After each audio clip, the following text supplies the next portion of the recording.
ফলাফল কখনো পাওয়া যায় না যতক্ষণ পর্যন্ত আমরা অ্যাকশনে না যাবো, এটাই বাস্তবতা। আজকে যে মাহফুজুর রহমান যে ছেলেটা এই অকাল মৃত্যুটা হলো এখানে, এটা কি তার পরিবার প্রাপ্য ছিল? সেই প্রাপ্য ছিল। আমার কথা হচ্ছে আজকে সে তো হয়তো এই এলাকারও না, নাকি সে তো এলাকার না, তো সে এখানে পরীক্ষা দিতে এসে বা রিপোর্ট আপনার আইডি কার্ড উঠাতে এসে সে আজকে তার জীবন দিতে হইলো ছিনতাইকারীদের হাতে বিগত দিন।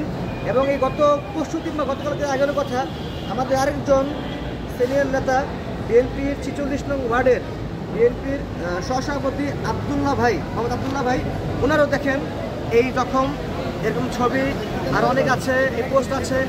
এরকম আমার আত্মীয় উনি হয়েছেন।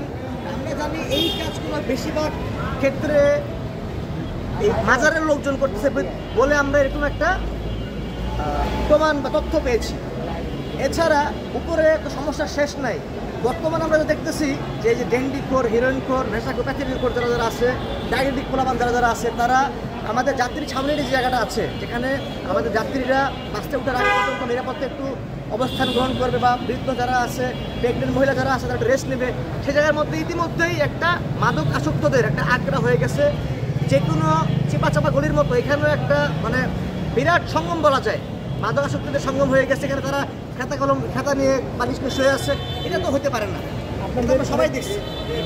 আমরা যদি এরা অনেকে আছে সুশীল, এখানে সুশীল সমাজ আছে, আমরা কথা বলতে গেলে সুশীল সমাজের লোকজন এসে বলবে এরা এদের অর্থ নাই, এর গরিব পরিবারেরা কী করবে?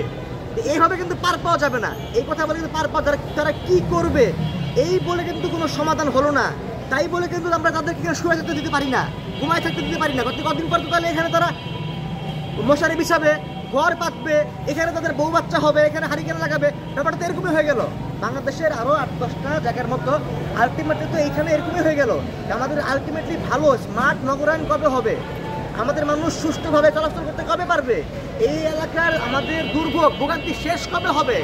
একটা ছেলে হুন্ডা নিয়ে রাতের বেলা আসবে, একা চলাচল করতে পারে না, এটা কী ধরনের কথা? আসলে এটা নিয়ে আমাদের ইমিডিয়েটলি ওয়ার্ক করা উচিত।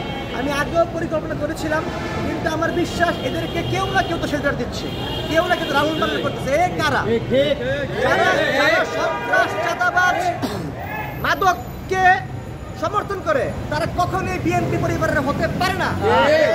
বিএনপির হাইব্রিড এবং তারা বিএনপিকে বদনাম করার জন্য এই চিন্তা করতেছে। তারেক রহমানের নির্দেশে সবসময় ছোট্ট পরিসরে আমাদের দলীয় কোনো সিদ্ধান্ত নয়, আমাদের বিবেকের সিদ্ধান্ত।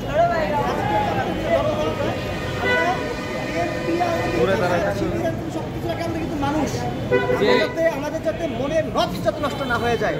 আমরা ব্যক্তিগত জীবনে কে কি করি তাতে আমি জাজ করতে চাই না, তার ব্যাপারে কমেন্ট করতে চাই না, কিন্তু আবেগের ব্যাপারে, বিবেকের ব্যাপারে মানুষ যদি এত নষ্ট না হয়ে যায় যে সঠিক থেকে ভুল এইটা বেশি যেন আমরা না পারি। আমাদের সবসময় খারাপ কোনটা ভালো কোনটা এটার মধ্যে বাছার মেধাটুকু থাকা উচিত, ন্যূনতম মেধাটুকু থাকা উচিত। আজকে এই আমার এক ভাই, ছোট ভাই মারা গেল, কালকে যে আমার গাড়িতে এটা হবে না, এটা প্রমাণ কি? আমরা বিগত দিনে এমন কিছু উদাহরণ দেখেছি যে টঙ্গীর এই ফ্লাইওভার উপরে জ্যামে পড়ে, জ্যামে গাড়ি থামা, এর মধ্যে গাড়ির মধ্যে বা বোটবাজারের মধ্যে গাড়ি থামা গাড়িতে মানে গাড়িতে মানুষজন ভর্তি, এইখানেই চাপাটি দিয়ে মার দিয়ে ফোন দিয়ে চেষ্টা করছি। তা আমরা কোন সমাজে বসবাস করতেছি? আসলে টঙ্গী থেকে, এই টঙ্গী ব্রিজ থেকে 1 কিলো না 1000 মিটার বা 500 মিটার দূরে গেলে নাসির প্লাজা উত্তরা, এই ব্রিজটা পার হলো উত্তরার মধ্যে এত নগরায়ণ সুবিধা, এত উন্নত সুবিধা, উন্নত শহর, আমাদের এই ব্রিজের এইবারই কেন আমরা পিছিয়ে থাকবো?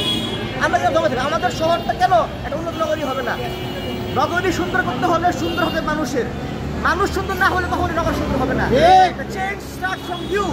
You are the person. You have to understand both the perspectives. You can bring the change for your people. And if it is you, let the change begin today. Let the change start from today. With Tariq Rahman, for BNP.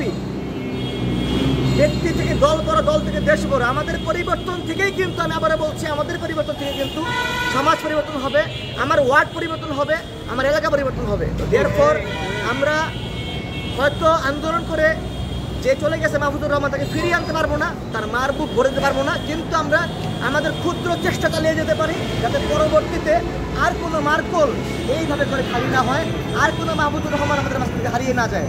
আমাকে ক্ষমা করবেন, আমার কথা যদি কোনো ভুল ত্রুটি হয়ে থাকে, আমি আবেগী হয়ে, আমি ফ্রাস্ট্রেটেড হয়ে অনেকগুলো কথা বলে ফেলেছি। কারণ যে আপনারা যেরকম এলাকাকে ভালোবাসেন, আমিও এলাকার ছেলে, আমার অনেক অপরচুনিটি ছিল এই সমাজ ছেড়ে, এই এলাকা ছেড়ে গুলশান থাকার বা দেশের বাইরে থাকার। আমি সেগুলো বাদ দিয়ে আমি টঙ্গীতে থাকা চুজ করে নিয়েছি, আমার ডিসিশন।